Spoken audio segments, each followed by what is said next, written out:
Now, I have done a lot of videos on the ketogenic diet, but I wanted to include a new video for beginners with all the updates, but I want to make it really, really simple. So let's just start with the basics. What is a ketone?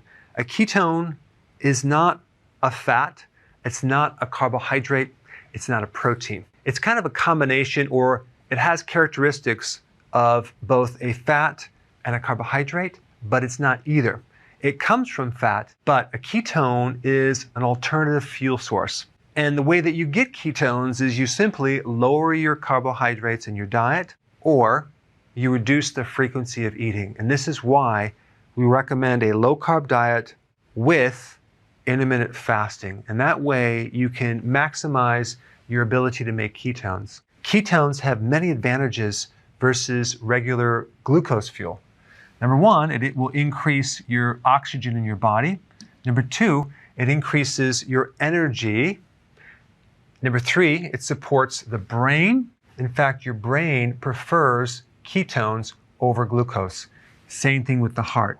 If your heart is damaged or your brain is damaged, ketones are the answer, and they can bypass the mechanical damage pathways and feed the tissues directly. Most of the body tissues can run in ketones, but some parts need glucose. And this is the confusion that people have. They think they need to consume glucose to get glucose. No, there's something called gluconeogenesis, okay? Glucose, new, genesis, the creation of. Your body can make glucose if it needs it from fat, ketones, proteins. You don't need to consume carbohydrates to get glucose. Now, it does take time to turn the fat into ketones. It's going to take between 3 to 5 days. It all depends on how damaged insulin is in your body, how damaged your pancreas is. If you are a pre-diabetic, if you are a diabetic, if you have insulin resistance, it's going to take longer and longer to adapt. But by lowering the carbs and going on intermittent fasting, you'll get there a lot faster. That explains how to get into ketosis. You lower the carb and you lower the frequency of eating. Now, why would you want to do ketosis? What is the big benefit of doing that? Well, you're going to lower insulin, and most people have high insulin. Rarely does your doctor ever test you for insulin. They'll test you for glucose, but not insulin. If they did, they probably would find higher levels of insulin. The test that you would want to do is called HOMA-IR, and that will pick this up.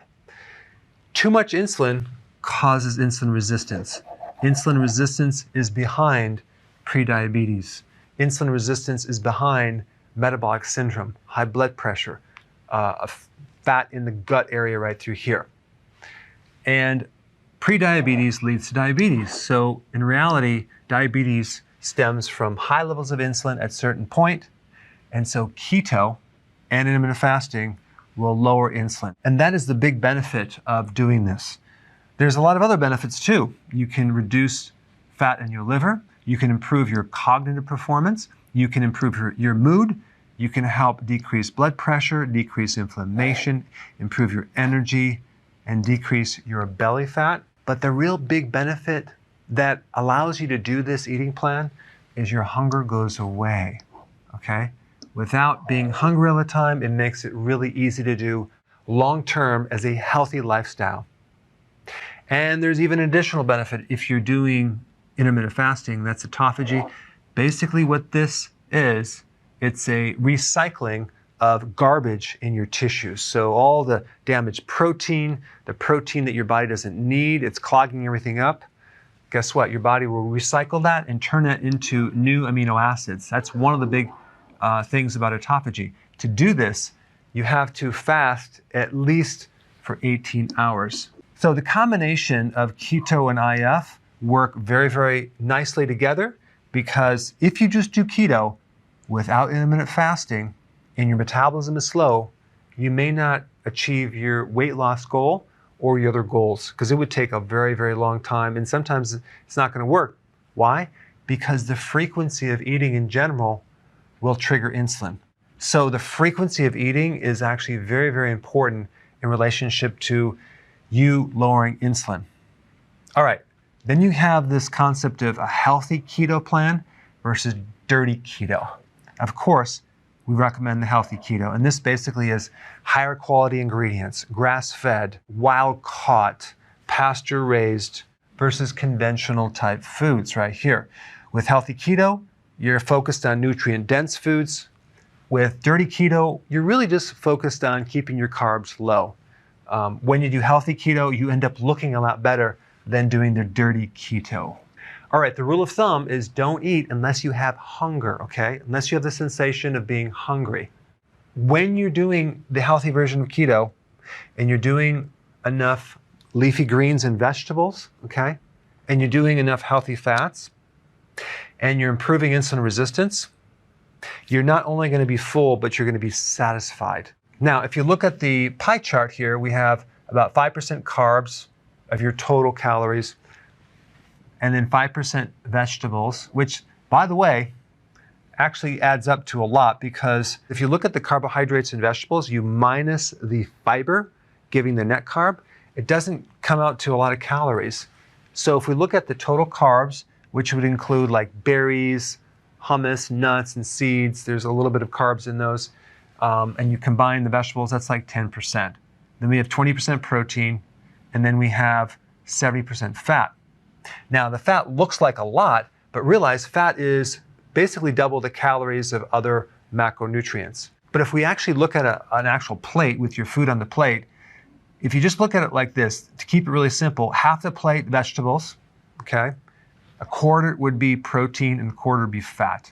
But because protein and fat usually come together, that's going to be pretty much half your plate.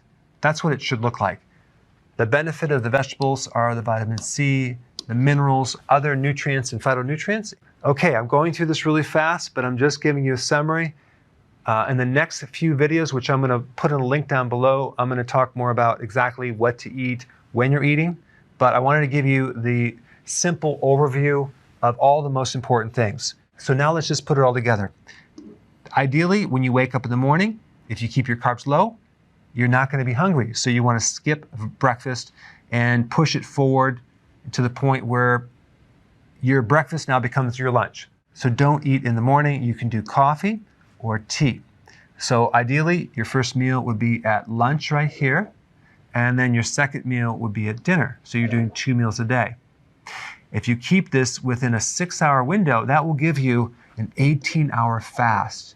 Now, what's really magical about 18 hours is that's when the autophagy starts. So you start getting some really cool benefits. The way that you're going to avoid snacking between the meals is you're going to add a little more fat with this meal and this meal to be able to go longer, okay? And then as you start doing it and becoming more adapted, you can kind of cut back on some of the fat because you're going to be burning your own fat. And your own fat is the healthiest fat that you can burn. But the key is this 18-hour fast right here. If you have to snack within your eating window, fine, if you need to do that. But we don't want to snack after the dinner all the way to the next first meal. You can drink fluids. You want to take electrolytes and B vitamins for sure, and sea salt, that's a necessity. But we recommend that you don't eat anything. The common foods that are really good to focus on would be pasture-raised eggs, okay, organic if at all possible, shellfish, fish, sardines, meats, organic, cheese. Now, a lot of people don't do well in cheese. Cheese has a lot of hormones. It's not good for people with prostate issues. It's not good with people that have allergies.